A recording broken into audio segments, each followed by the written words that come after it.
नैहरा में 10 गो भैया बा। नैहरा में 10 गो भैया हो,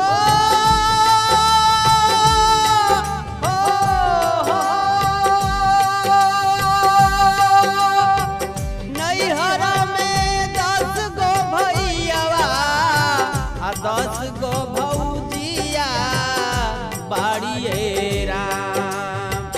नैहरा में 10 गो भैया आ 10 गो भौजिया बाड़िए राम। तबहु ना मनवा अजोर लागे, तबहु ना मनवा अजोर लागे, एक ही सजना